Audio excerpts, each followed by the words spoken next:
Hi, Carly here. We're sharing some of our favorite episodes from our Patreon archives here on the main feed. If you're looking for even more Sister Wives content, we've recapped all 20 seasons, and every recap is available ad-free on Patreon at patreon.com/survivingpod. And for a limited time, use code SSW50 to get 50% off of your first month. Thanks for listening and enjoy the episode.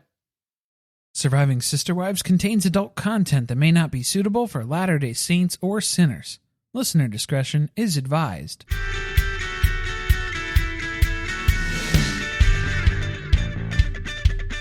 Hello and welcome to Surviving Sister Wives, the podcast where a monogamous couple drink heavily while recapping Sister Wives on TLC. I'm Corey. And I'm Carly, and this is Season 9, Episode 4, Marriage Counseling, Texas Style. Marriage counseling, Texas style? That's what I have. Oh, I thought it was just counseling, Texas style. Should we refer to the Discovery Plus app? Oh, I have no idea. Yeah. I stand corrected. Counseling, Texas style. Although, I think this is another situation where things did not properly get copied and pasted over into the Discovery Plus app because Google tells me it's called Marriage Counseling, Texas style. Maybe you have an international version or something. I mean, wouldn't that make more sense? It was marriage counseling. I guess. Speaking of which, we need to address the issues in the Discovery Plus app because we were fooled. We were taken for fools last episode when we recapped all about Janelle. It's true. It was a tell-all disguised as an episode. So there is, in fact, an All About Robyn and an All About Mary. Those two episodes were part of Season 8. All About Robyn aired first, of course. Of course. After the first anthropology episode. They aired the same night. And then the second anthropologist student episode had the Mary episode attached to it. In the Discovery Plus app, those two episodes are after the tell-all. So they're not actually part of the season, so we just skipped them. But now, in Season 9, they left All About Janelle and All About Christine in the season. I was wondering why there were so few episodes in Season 8, I suppose. Well, there we go. Probably why. But everything seems like a short season after Season 6. I think it was 6. 6 was like 20 episodes long. Yes. So we are not going to be covering All About Christine next episode. Fool me once, shame on you. Shame on you. Right. Fool me twice. Don't get fooled again. And so, yeah, well, that fits with the Texas theme for the episode too, I guess. If you do want to watch that episode, you should, because Mary in the first 10 minutes is acting very strange. If we're talking catfish watch, she's probably worried that the room's bugged. The room's bugged, and they're giving up a lot of information here. She's getting very nervous. She's fidgeting. She looks visibly concerned while everyone else is having just a uninteresting conversation off to the side. The rest of the room, Mary's in a whole nother world. Worth it just for that. So before we get too far down the road here, for the Counseling Texas Style episode, the TLC description for this one is: Christine and Kody turn an anniversary trip to Galveston, Texas into intensive couples therapy in an effort to improve their relationship. Also, the family meets with their lawyer to start the process of adopting Robyn's kids. This is like the third time we've started the process of adopting Robyn's kids. Still starting, because they still can't serve that bio dad. Also, it's not a lawyer, it's a liar. Liar, right. What does your dad do?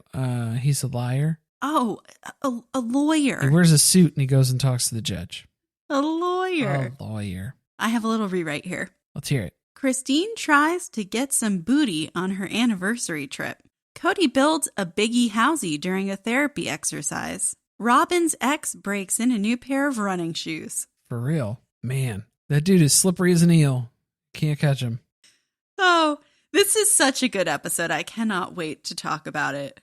It really is, in hindsight. Like, forget it. Next season, TLC, when we get to the point where we actually start... Hold on, what am I talking about? 3 seasons from now, when we actually get to the point where Christine and Kody get divorced, just show this episode again. If we're lucky. That's what we'll get. And don't anybody get upset that we're going to be skipping the All About Christine episode, because what we want to maintain is the juxtaposition and the flow of the end of this episode, where we're flying high on all these hopeful post-therapy session, the vibes that are going on. And then we go right into next week. And we've forgotten everything we learned. And we just crash and burn. So it's going to help in the overall aesthetic of the season. Quick reminder, seasons 1 through 7 are now available on Patreon, patreon.com/survivingpod. Huge thanks to all of our patrons out there, except for the Basement Wife tier. And if you are a patron already, or you're thinking about becoming a patron, make sure you sign up for the Discord, because some freaky things have been happening lately. Suspicious. I have suspicions. We have conversations about a particular Brown family topic, and then 3 to 5 days later, something happens publicly that directly relates to the conversation we had on Discord. I smell a rat. A mole. A mole. I don't know, but it's very suspicious. So either we have really channeled in on the Brown family after recapping over 100 episodes about them. We're just predicting things now, or someone's in there reading things. Might be a little column A, a little column B. Maybe. But join us. Join us in the conversation over on Discord. Read it there first before you get to hear about it on McKelty's Facebook Lives for LuLaRoe. Yeah, let's talk about that. We, a few days ago, had been talking about, obviously, McKelty, spoiler alert, is pregnant with twins, if you did not see the People magazine article that came out about it, and is planning a gender reveal. Gender's a social construct. Correct. Thank you, Corey. We speculated this gender reveal may involve tannerite. I think we were jokingly... It was a joke. Referencing it in that way, that, of course, McKelty and Tony, with the wild success that they had at their last gender reveal with the Floamy mixture that took place. The volcano. The volcano eruption that was just kind of a pasty brown off note. Hard to tell what gender that was. that was a color never before seen on the spectrum. Yeah, the cameras couldn't white balance to it, and it was very difficult to reveal that. So then they just had to tell everybody, yes, it's a baby. It's a girl. So what would be more of a spectacle than seeing some tannerite get blown up over on Coyote Pass? Like, at least we'll use the land for something.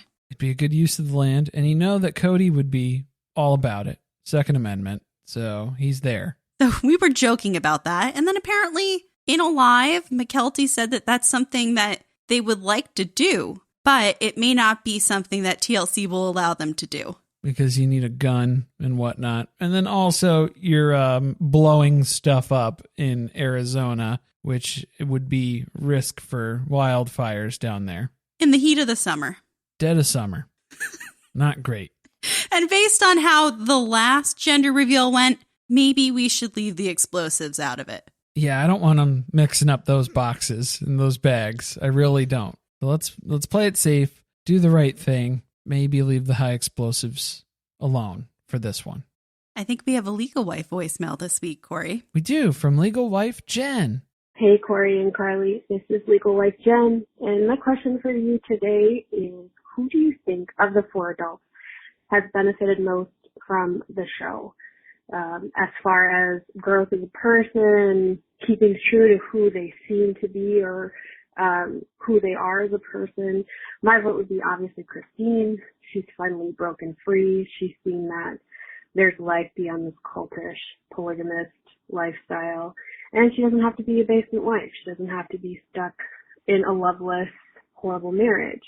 And then on the other end, who do you think has become just a terrible person since the show, and who is money grubbing and wants to continue it just for financial benefit? Obviously, my pick would be Kody and Mary.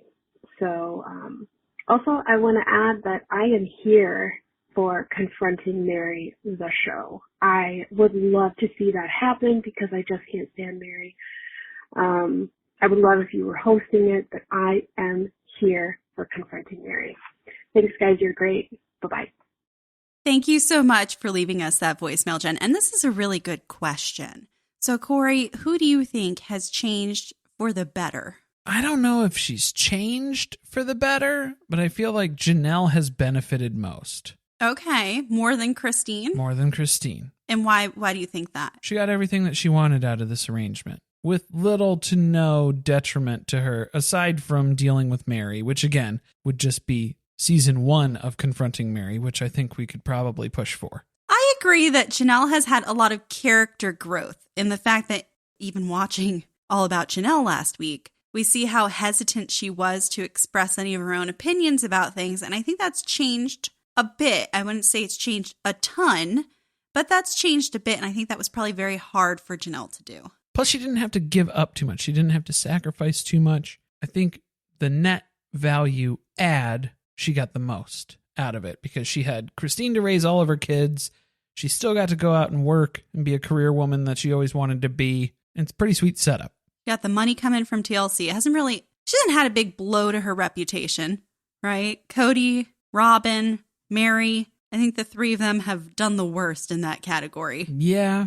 I mean, generally received good reception from the audience in the public eye. Just not an easy thing to do, obviously. Yeah, definitely Janelle and Christine did the best out of this. For sure. Obviously, Kody has devolved into a much different person than he was at the start of this show. I think we lost all the optimism and light that used to be behind his eyes, and now he's a very sad, angry man who I think is continuing along with the show only for the financial benefit of it. I'd say that's a big part of it. And I think he has had the steepest decline as well, too. I would like to hear reasonings for Mary as being the most money-grubbing. I guess because she's capitalizing with her MLM schemes. Right. Taking advantage of viewers of this show in order to be successful in the MLM world is probably part of it. Also, why does she stay?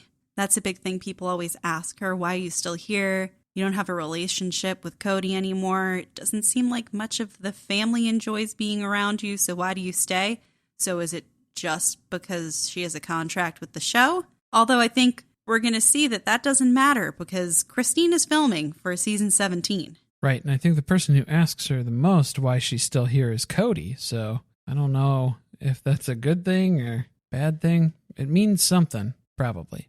Episode 2 of Confronting Mary. Yeah, it must be. Why are you here still, Mary? Why are you the way that you are? So thank you, Jen, for sending in that message. We really appreciate it.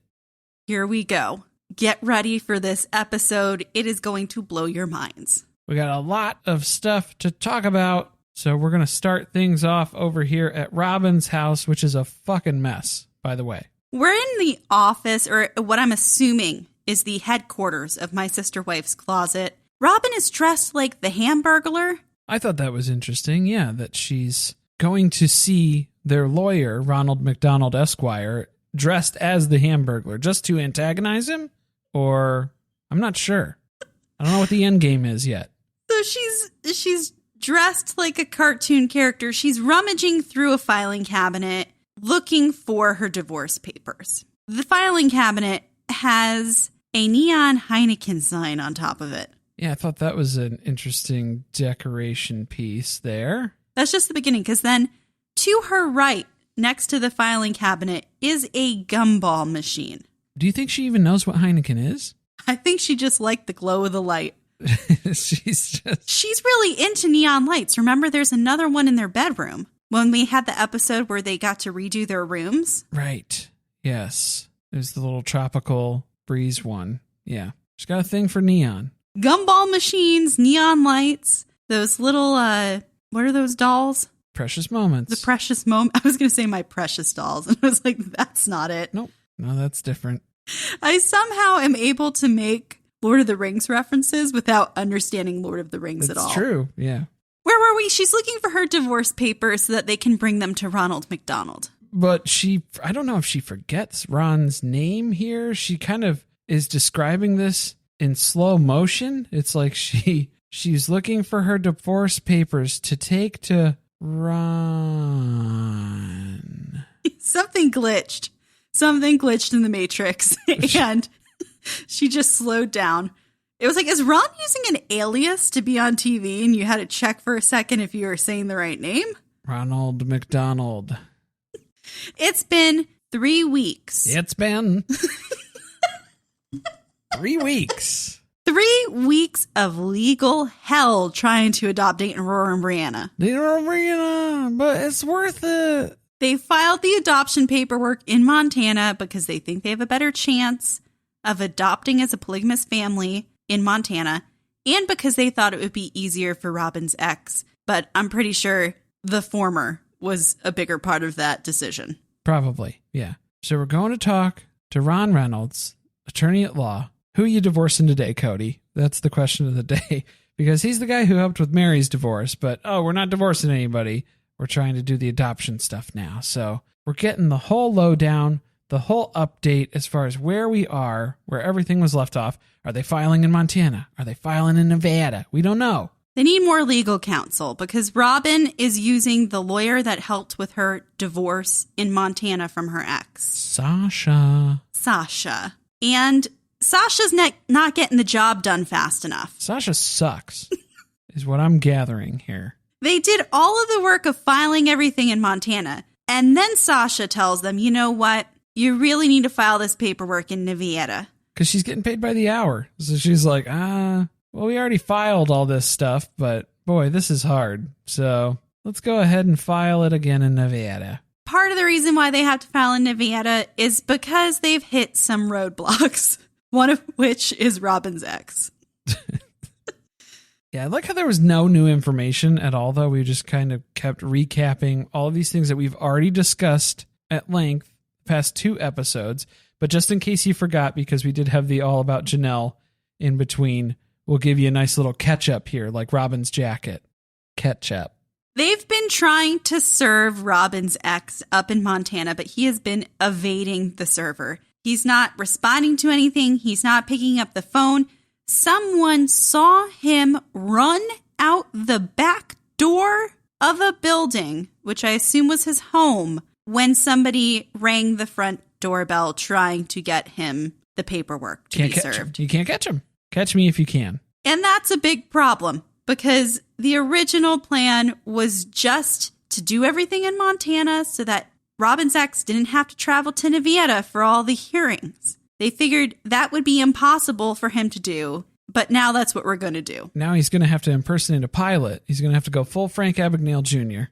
He's going to have to do the impossible. And he's going to have to make his way there. And then he's going to have to pretend to be a lawyer and represent himself in court to say that he's not a negligent father as he's made out to be in all of Robyn's paperwork. All Robyn wanted him to do, this was the original plan. They were going to give him the paperwork.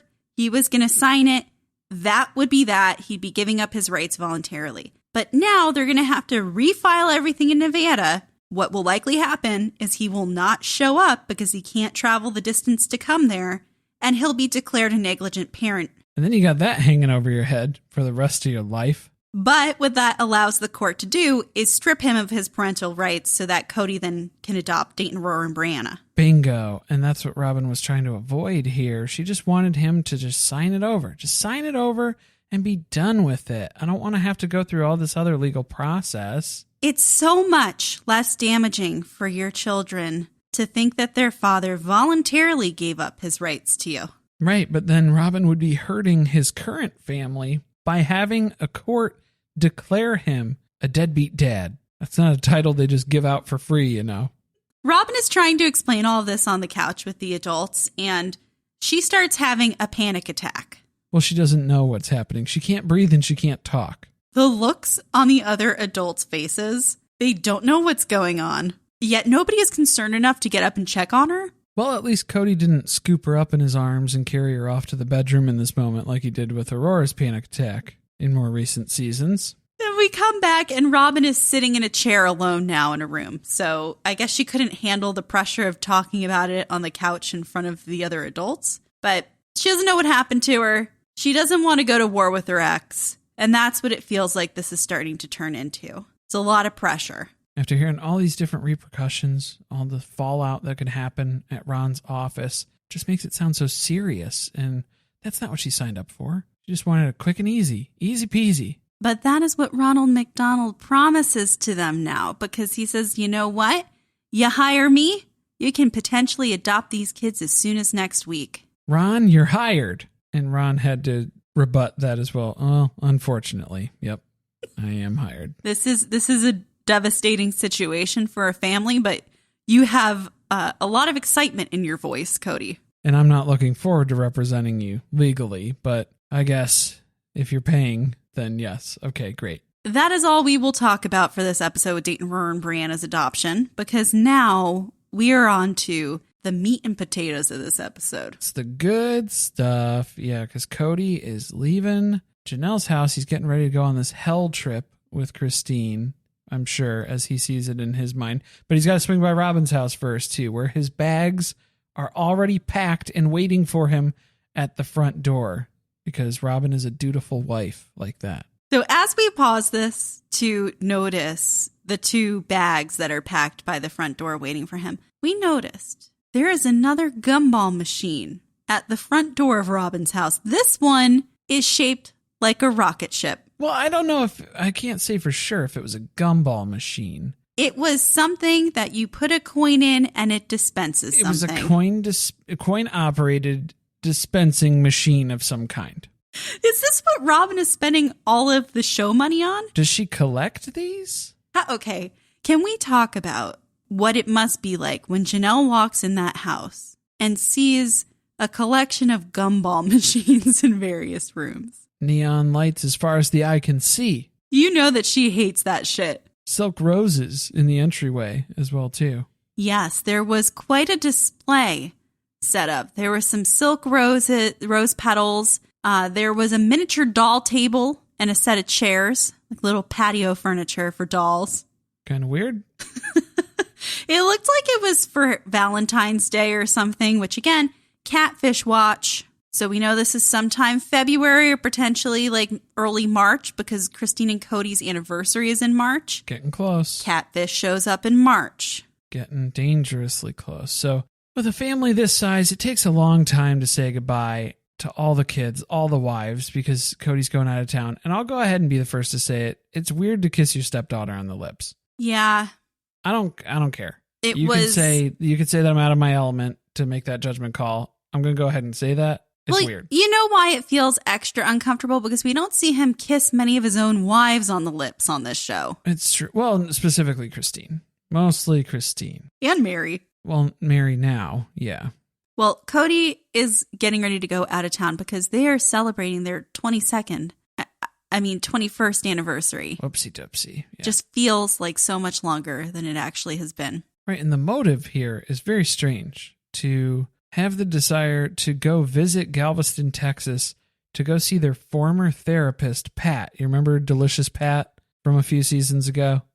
How could you forget? How could we forget? She has recently moved to Galveston, Texas, so they are going to head there to have a little visit. And for shits and giggles, they're going to bring their new therapist, Nancy. That's the part where I'm like, well, why do you need to take your new therapist to go visit your old therapist who isn't even able to provide you that service anymore because you don't live in the state that she's licensed? Right. They have to continually remind us and clarify that Pat is just a family friend now because Pat is trying to keep her license. Right. And she came close a few times. We got to be careful. They need counseling because Christine is miserable. Every single day being married to Kody is hard at this point. And that really makes you sad for the fact that she was miserable for so long in this marriage, because they stayed married for another 6 years after this? At least. Yeah. And you can tell they're just lying to each other in front of the kids about how excited they are to go on this trip here, with the mechanical robotic precision in their speaking about how they are so excited to go on this trip together.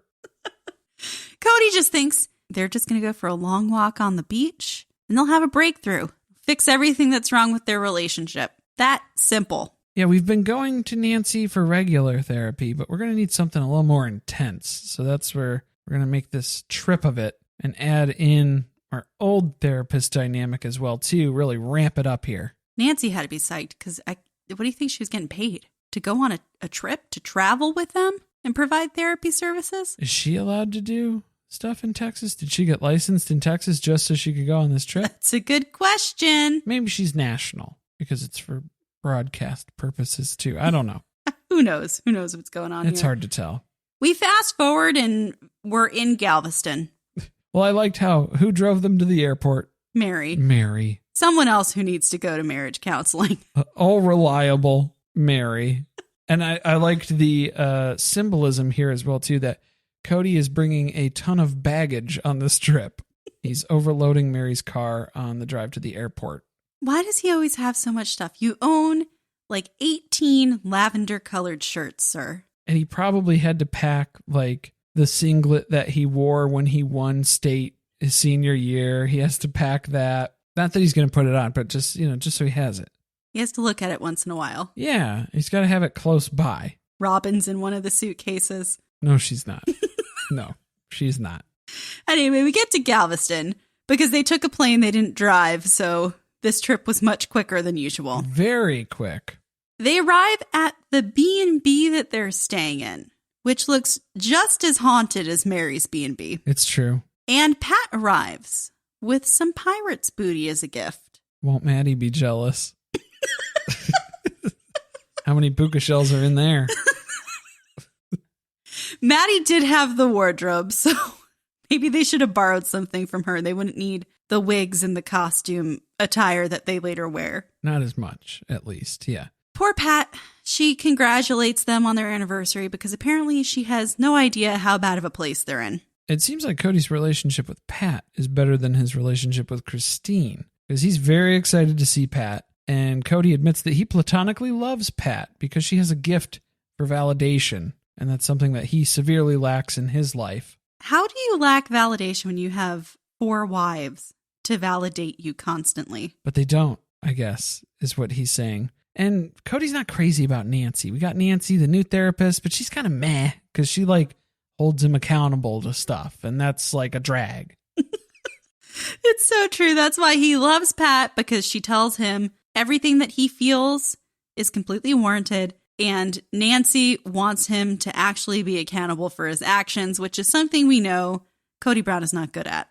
Yeah, Pat let him get away with shit. And Nancy is a little bit tougher on him and expects more from him. So that's why he doesn't like Nancy. He prefers Pat. But too bad, because Nancy is our therapist this episode, and we are heading to the beach for our first therapy exercise. Oh, yeah. We're jumping right in. The first thing they have to do is draw a line in the sand and talk about boundaries. Well, at first, we start talking about almost like ultimatums. I don't know what Kody was describing at first, because Nancy posed the question, what is a line in the sand? What does that mean to you? And Cody's like, oh, it's that thing that you cross and then you can never go back. And it's maybe in the context of it's more of a respect thing.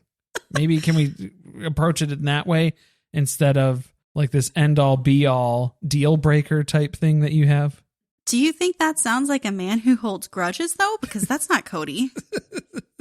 Kody has a line. Every wife should understand that he loves, adores, and has a relationship with every wife. That's his line. Is that what his line is? Well, that's the start of what he says. And then he says, and the family as a whole, children and wives need to be respected. That's it. Yeah. So Nancy has to explain what we're doing here in a little bit more detail because Kody was kind of getting a little sidetracked, I think, on the way in here. So Nancy's clarifying we will be drawing some lines here, but let's make sure that we distinguish between lines that are drawn out of anger and lines that are drawn out of conviction, because those are different lines. Now, that is super interesting because let's think back to more recent seasons where Kody tells a wife he cannot have an intimate relationship with them because he's not in love with them, because he's angry with them, because they are not respecting the family or in a good place with the family as a whole. So what I'm assuming happened is that Christine explained to Nancy, and Nancy sat in on a conversation with Kody and Christine for about 10 minutes and realized Kody creates boundaries to punish his wives. Mary and Christine are prime examples of this in more recent times as well, but also in this situation that we're analyzing here. And at first in this episode, we don't really know 100% where they're going with that until later on when they sit down and have a conversation, which is much more revealing. But that's where we're going to leave that for now. And they have to draw kind of like their corrected line. We're going to try something a little different here now that we understand the differences between conviction and anger. And Kody says the meaning of the new line that he has drawn is that they will never say that they're done, that it's over. They'll continue to work on their relationship. Whoopsie doopsie. Well, to be fair, he has held himself to being the one that never says it's over because he doesn't want to be the bad guy and be held accountable for that. But Christine agreed, and she drew that line as well. That was their line that they drew together. Well, she had her fingers crossed behind her back. It's sand, so yeah, once the tide comes in, then the line's gone. It's erased. It's a temporary line. And apparently their hour is up, so they pause there and go for a walk on the beach. I like how they have to keep asking Nancy for permission for things, too. They're like, well, that's good. Are we good now? Because, like, we're going to go for a walk. And it's like, okay, sure, yeah, whatever. I'm getting paid regardless, so you do what you want. Back at the Victorian bed and breakfast, Kody and Christine are dressed up like pirates today. And Kody won't stop talking like a pirate and making pirate puns. Right, yeah, he obviously takes it a little too far because he does the pirate voice the entire way downstairs, all the way out to the car. I'm assuming the entire car ride to the destination. And then also when they're at the pirate place and they're walking in, he's still going. Can we talk about the fact that Kody is Michael Scott? It's more apparent than ever here. Just not, you gotta know when to read the room, man. When you've killed the joke. It's done. Yeah, it was funny for 2 seconds.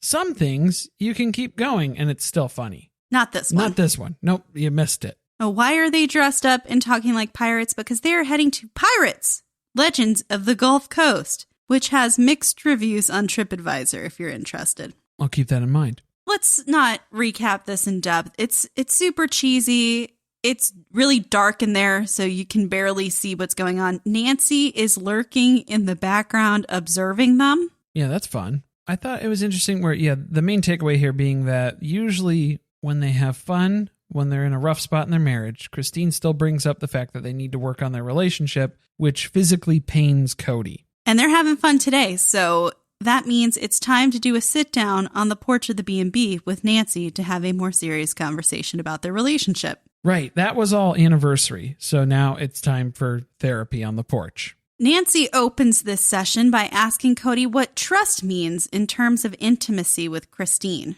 Well, that's easy. We don't have intimacy, so I don't have trust then. And that's the reason why we don't have intimacy. Yes. He kind of backs into it here and then realizes that needs to be his answer. I don't trust her, so that's why we don't have intimacy. And then you can barely hear Christine say this, but she corrects him kind of and says, a lack of gratitude, which we don't really hear come up in the rest of the episode, but was something interesting to catch a hold of that they didn't have more of a conversation about. Right. The lack of intimacy they claim only started 4 weeks ago. So, girl, I mean, you're lucky that you're only this far in because it's been, at this point, a few years for Mary. Yeah, go talk to Mary. Rough stuff ahead. And not the kind of rough stuff you're looking for, girl. Nope, sorry, freaky bitch. Not here. Not now. Not ever. Christine has been struggling for a long time. Back in Lehigh, apparently, when she was going through a rough time, she told Kody that she hates living the principle. She's jealous.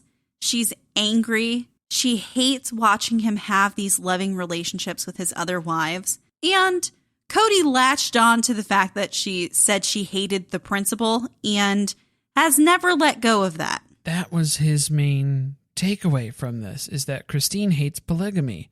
Not that she was frustrated and that she was venting to him and was upset in that moment.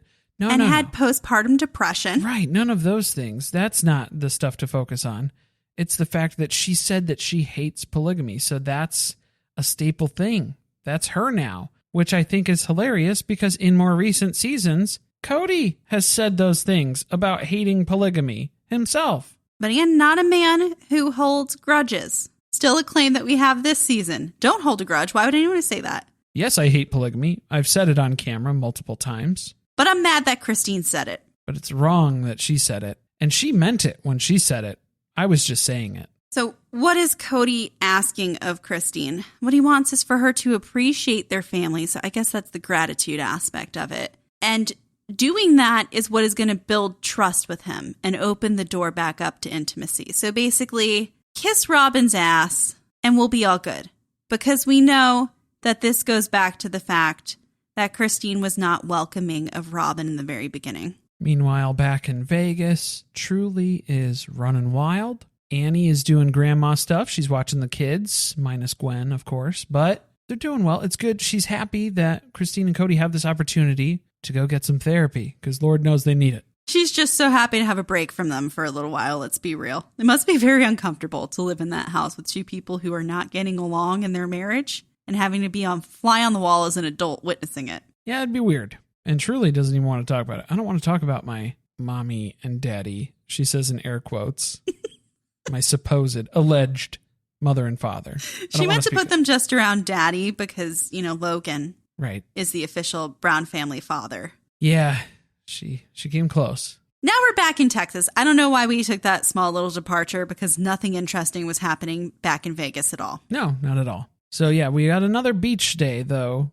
Because I guess there's plenty of beaches in Galveston, Texas. Is it a beach, though? Because we're also kind of on the side of a highway. It's definitely on the side of a highway.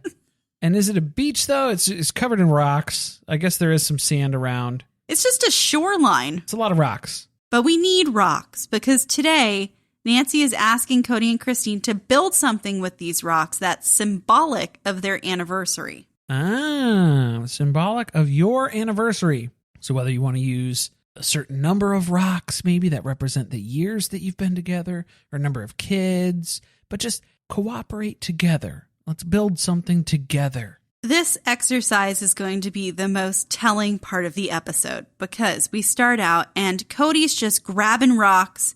He finds 4 that he decides are going to be the 4 corners of the structure that they're building. And they're going to, of course, represent his 4 wives. Yes, because Kody is building a stack of rocks that represents the entire family because he sort of misunderstood the assignment. I don't think he misunderstood the assignment, though. He did exactly what he thought the assignment intended. This is the thing, he is trying to impress Nancy in this exercise by being the leader. But he doesn't realize that he's fucking the whole thing up. It's true. Yeah, because Christine is suggesting maybe we go to a little different route. Maybe let's focus on our relationship, our dynamic between the two of us here. And Cody's not letting her do that. No, this is all about the family. It's about the whole family. Which that was the entire point which he keeps missing. Christine is begging him to concentrate on their relationship with each other. And instead it constantly gets made into a situation where they have to be talking about the family as a whole. She sees that he's doing this. She butts in a few times with suggestions. He is not listening to anything that she's saying. He's just continuing to build. He's looking for 22 rocks now. They need a rock to represent every person in the family. Oh, yeah, she's a rock for every year they've been together. Oops, no, sorry, that would only be 21. That's also extra fucked up because that's the number of years he and Janelle have been married. So he's just remembering another wife's anniversary instead of hers. Well, that's good. So again, here's the problem. Because Kody just started building something without stopping to communicate with Christine about it first. And he gets hyperfixated then because he has an idea in his head and he's going to go do it. He's got his head down. He's counting rocks. He's not listening to Christine's suggestions at this point because he's already on task mode. Right. He's acting like it's a timed competition, which is really strange. And again, Christine's saying things like, can we just have the rocks represent things like attributes of a family, love, trust, compassion. Kody continues to not listen to anything that she says. So she's like, you know what, fuck it, just build what you want to build. And she doesn't say anything else for the rest of the exercise. So that's when, at this point, that's when I'm like, oh, I can't wait to hear Nancy's assessment on all of this because she's 3 feet away watching all this shit go down. It's not going well. Christine doesn't like the whole 22 rocks thing. She wants smaller ones for individual things. But Kody just bulldozes. He bulldozes, and sometimes he hurts people while doing it. Specifically, Christine. No point in discussing it. He's just going to do what he wants. There was an interesting little segment on the couch with the other wives where Robyn says, there are a lot of times where Kody wants to do something all together as a family, the larger family. And the wives have to instead say, can we just do something just with us and the kids, our smaller individual family, which is what Christine has been begging for. And Robyn claims does happen. Yeah. Well, for her. It seems to happen more and more for Robyn, especially in the coming years, specifically. At one point, Christine is just holding a rock out. Did you notice that? She's just left hanging for a good 5 to 10 seconds, and Kody never looks up. He's counting. He's fixated. He's completely set in building this rock tower. But this is the point where Christine comes to her realization, I can't win, so maybe I can just lose with grace and just go along with this, get the tower done, build it how he wants it, and just get it over with. Now we have to get to the assessment part of this because Kody built the structure. And now it's time to talk to Nancy about it.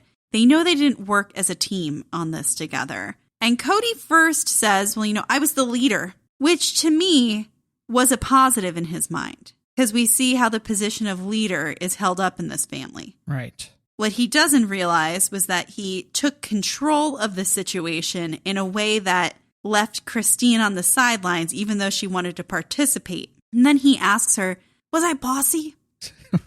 Well, it's crazy how he tries to impress Nancy. And they do this not only in this exercise, but in other circumstances as well, too. But he's really trying to drive home the point that, Nancy, I'm making these decisions and look at this reasoning behind all the things that I'm doing. But the whole process, he doesn't realize that that's what the shit show was. It's because he thought that he was doing something good in that he stepped up and he was barking orders and he was leading. And it's like, yeah, that's not good though, when your assignment was to cooperate with each other and work together. You don't have to be a therapist to see what the intended goal of this was, which would be for two people who communicate well, would stop before they begin anything and say to each other, what are you thinking? This is what I'm thinking. And you come up with a plan as to what you're going to build before you start. And you take each other's suggestions into consideration, none of which at all happened during this entire exercise. Yeah, Christine hits the nail on the head here. She's like, the tower exercise was absolutely awful. Start to finish, it was a terrible experience, which, yeah, I could see that. I thought it was interesting, though, too, where it seems like at this point in the storyline, Kody is more prone to bulldozing Christine, probably because he can't bulldoze his other wives. I would like to talk about how this would have gone with some of the other wives. That would be very interesting, because I think at this point, Mary wouldn't be here for that. Maybe now, current day Mary, she would let him steamroll. She's got to win some type of favor with him, so going along with his ideas. She doesn't have a leg to stand on in the relationship anymore. Yeah, but Mary at this point in time, I agree, would have been more assertive with her opinion about what it is that she wanted to do. Season 9, Mary, yes, she would have jumped in and said, I don't like what's going on here. Stop, listen, and would be more assertive in her approach. Janelle, same thing. I think she would be like, well, hold on. Let's not start building something here. Let's talk about this. Let's plan it out. But also, Janelle and Kody have a relationship like that because they have a business-like relationship, as they tell us. But it seems like it's one built more on being rational. Strategic, yeah. So I think that, yes, they might have had a conversation before they actually started. And Kody would have just asked Robyn, what do you want to build? No, I don't know. You don't think that? Because then you know what would happen. She would have asked him for help initially of how to build a good one. He would say all these things about how he would build it. And then he would ask her, what do you want to build? And then she would regurgitate everything back to him that he just said. And he'd be like, that is such a great idea. That's kind of on the page of where I was going to go with this, which was that Kody would start building. Robyn would then say that that was exactly what she wanted to build too. And they would act like they had this amazing mind meld situation going on. Yep. Where they don't even need to use words with one another. Right. Because they don't. Because Cody's just doing stuff and Robyn's like, yep, great. Good job. But Christine, let's be real. Kody's not in love with Christine, even at this point in time. He doesn't take the things that she is concerned about into consideration at all. Her opinion means absolutely nothing. It's white noise. And this is where we kind of start to dig into that a little bit, because then, Christine doesn't like that the whole exercise for Kody was all about the entire family. Kody admits that he knows that Christine wanted it to be just about him and her in this exercise, but he wouldn't let it happen. He was deliberately going against what Christine wanted because he didn't think that that was the right thing. And then the most disturbing part of this is he tells Christine that she is looking for love, and if she wants that, she needs to honor the entire family and I will love you, which is a conditional statement. Very conditional. And I think the other thing that he's throwing in her face here as well, too, is that he already had a family established before you, Christine. So don't get lost in all this relationship stuff between you and me. There is no you and me.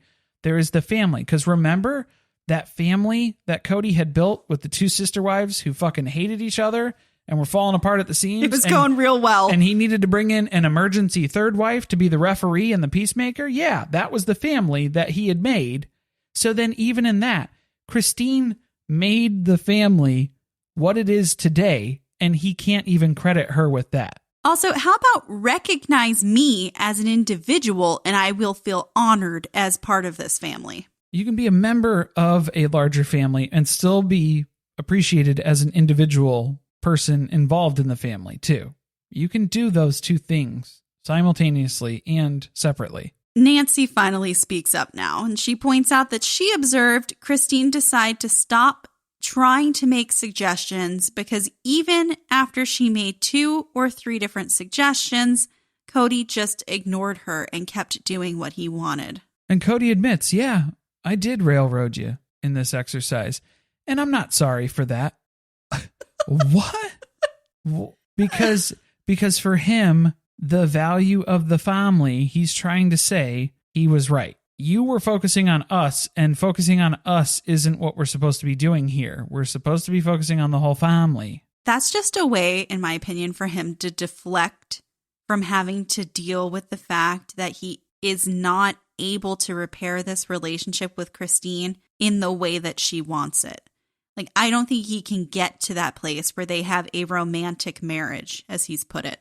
And what I hated about this, too, I hated the fact that Christine was like, okay, yeah, I'll give you that. And like conceded to the fact where it was like, oh, you don't have to apologize that you totally steamrolled me.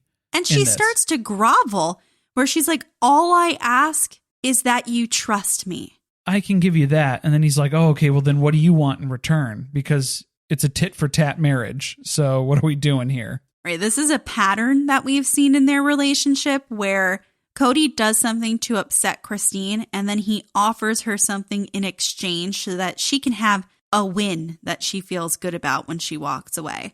Like, if you think back to when she asked him to spend more time with her family in exchange for putting the wrestling mats in her garage, and he bitched about how he knew this was going to be a negotiation now. But that is what he has established with her. That's what their relationship is. So Christine's sick of Kody assuming that she doesn't like everyone in the family. So just trust her on the fact that she has better relationships with her sister wives than you think, Kody. You mean Robyn. That's what you mean. Let's read between the lines. We got to be nice. Yeah, it's all about Robyn. It always has been. It always will be. That's what we're talking about. Even after she made that apology gift, that cross-stitch sign to welcome baby Saul into the family, and acted overly enthused about adopting the kids. Like, this is all Christine trying to fix what initially happened when Robyn joined the family. And nothing that she does seems to repair this. Kody is holding this against her till the end of time. And this is just where it's like, yeah, she gets that the family's important, but also just don't dismiss us in our relationship as well, too, because that's exactly what's happening. Completely overlooking the relationship dynamic between Kody and Christine directly for the greater good of the larger family as a whole. It's just so annoying that we have to watch Christine plead with him, and Kody doesn't take any accountability for his actions. He doesn't apologize for anything. No. Nothing. He just listens to her Just silently, doesn't say anything, doesn't offer anything up, just listens to her beg. And then little to no reassurance either, too, after that. Now, because this activity really put them in a romantic mood, they go out to dinner at one of the most romantic restaurants in Galveston, Texas, Sharon's. Sharon's. We're going to Sharon's. Which I guess was a free meal because they had to mention it 2 or 3 times and show us the sign and the view from the restaurant. The most romantic restaurant in Galveston. It's a hotel restaurant. So, I mean, it's... Did we even see them eat food? I didn't see any food. They just went up, sat at the bar, looked out the window, and left. Well, before they do that, Kody tells Christine that they were just having so much fun that he kind of forgot it was their anniversary. You know, I had so much fun steamrolling and ignoring you today that I completely forgot it was our anniversary. He sucks so much. Everything he does just shows he does not give a fuck. Am I right? It's like one thing after another. How do you not get upset about this? He can't remember how many years you've been married. He doesn't take anything you say into consideration. He acts like it's funny that he forgot almost that it's your anniversary today. I was just thinking about how you would react if any of those things happened in our relationship. I was wondering why you were starting to smirk. Because it's like, okay, because I'll admit I'm terrible at it too. I'm terrible at relationship stuff, but we make stuff happen. We make it happen. Were you waiting for me to counter that with no, you're good at it. No. That was me being completely honest. Oh boy. Well, to be fair, you haven't done any of these things. I was going to say, to my defense, I would say I don't think I've gone this far to say that I've had so much fun, I forgot it was our anniversary. Well, Kody mentioned that he was having fun, so Christine has to be a fun sucker. Oh, right. And she decides that it's a good time to talk about what she loves to talk about when they were having a good time, their relationship, which sucks. If this was them having a good time, though, you might as well go ahead and bring it up because, yeah, this just sucks. So Christine starts talking about what? Their relationship, conversations with Nancy when they first arrived. She just wanted understanding out of that. I want to understand Kody. What's the motive there? What's the reason? What's the method to this madness? And now she gets that it's all about the family with him. That's the key. That's it. I get it. That's it. We're never going to get past that. It's all about the family. And then she tells the story about how Gwen used to be really obnoxious and loud when Kody would come over to her house. But then he took the time to talk to her and now they hug and stuff. And somehow, instead of realizing that that was about a need for individual attention that then was met and the relationship improved, she connects that back to being a good sister wife. Yeah, I don't know. It was a whole bit about, the strained relationship between Kody and Gwen because Kody didn't know how to interact with her because remember, she's a teenage daughter, so they are a mystery to Kody still. But it just didn't seem to line up. Yeah, the reasoning or the conclusion that Christine reached, I'd have to respectfully disagree. Missed the mark. With the assessment there because she took it as it made her fall in love with Kody more because he was able to fix that relationship with Gwen. So it gave her hope that maybe Kody can fix the relationship with Christine too, with some of that individual attention and care that he was dishing out to Gwen. It's really hard for me to even say this, but it almost seems like when Kody and Mary go on trips together, they have more fun together than Kody and Christine in this episode. Which Kody and Mary trip are we comparing it to, though? I don't know. One of the 20 times they've been to Mexico. Earlier seasons, though. Not like a murder tarp date. Oh, that's not a trip. No, that's not a trip. Well, it could be. Could be. But it's probably not going to be. You end up in the ocean, but you're not just going for a dip. No. Swimming with the fishes. But I don't think Kody has the capacity to have fun with Christine.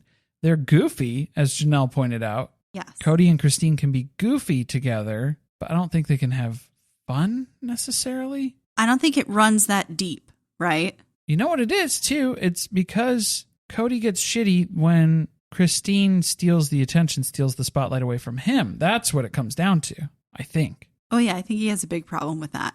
Very big problem with that. She's his biggest rival for attention in this family. Yes, so that's why he always has to call her the princess, everything about her, drama, diva.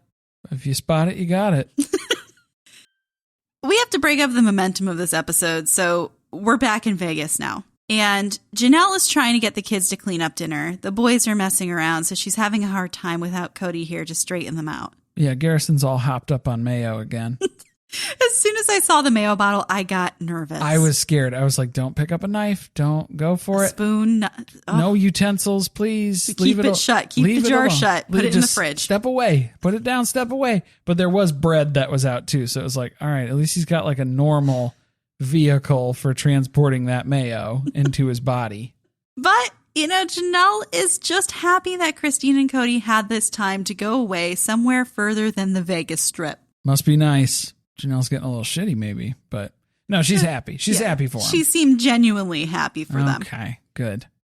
It's the last day in Galveston, and it is stormy and gloomy. Just a day that meets the mood for exactly how this trip has gone. Let's put it in a way that Mary can understand. It's a dark and stormy day. Okay?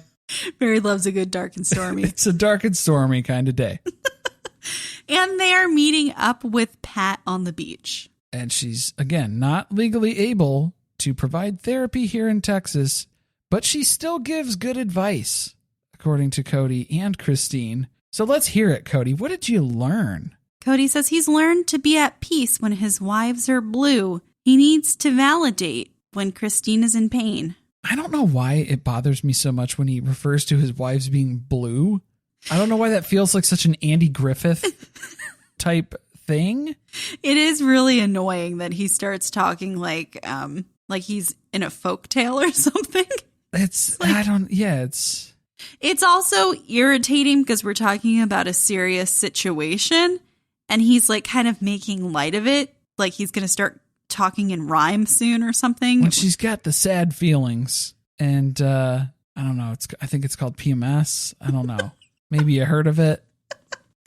Also, is that what we learned from this trip? Because I don't remember having a conversation about validating Christine's feelings. I thought it was about listening to Christine's thoughts, feelings, emotions, taking them into consideration, communicating better as a couple. Well, he was afraid to acknowledge, validate, or witness any sort of negative emotions from any of his wives in any marriage. This was a challenge for him. He is a toxic positivity person. And that's why Robyn loves him. And that's why he loves her. And they think this trip was very productive. Or at least Kody does.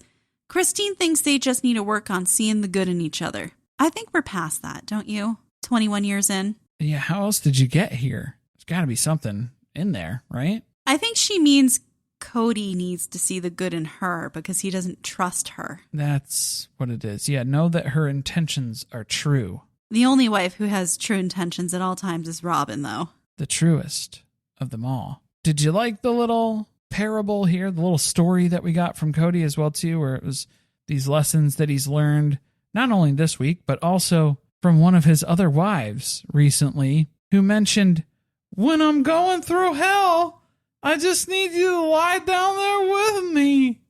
Because you remember when Kody was describing the adoption process as a few weeks of hell that they've had recently? Oh, that was not missed over here at all. We spotted that. Quite a callback. Quite a reference there. And as we know, the only times that Kody takes anything to heart is when it comes from Robyn. Even things that Christine has said for years and years and years suddenly comes out of Robyn's mouth, hits Kody's ears, and all of a sudden he's in action. So you know how shitty Christine must have been to know that he was talking about Robyn on their therapy week. These lessons that he's learned, that he's bettering himself and growing so much as a person in his relationship with one of his other wives. There is a little cause for concern. They're going to go back home. They're going to go back to the busyness of their lives, but they're going to make this effort to be better, which apparently only lasts until the next episode. Right. If that. Yeah, because that's the next thing that we get to see filmed. Because basically right now we're in like the honeymoon of Married at First Sight. That's where we're at right now at the end of therapy week here in Galveston. So now we're going to go back to the real world and this shit's going to fall apart again pretty much immediately. Next episode, the sister wives decide to race in a cardboard boat regatta at an annual pirate festival. in Vegas. Boy, they really got bit by the pirate bug this season. Just took over. Real excited to see more of that. Maybe Maddie will make an appearance here. Maybe she'll get paid to make an appearance at this pirate festival. Yeah, she'll come home. She'll be the mascot.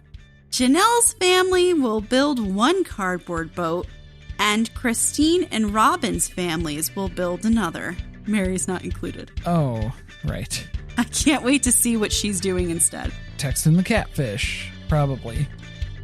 Thank you for listening. If you want to support us, the best way to do that is by subscribing to the podcast and leaving a review on Apple Podcasts or Spotify. Be sure to tweet with us about the episode at surviving_pod. Stay tuned, share with friends. See you next week.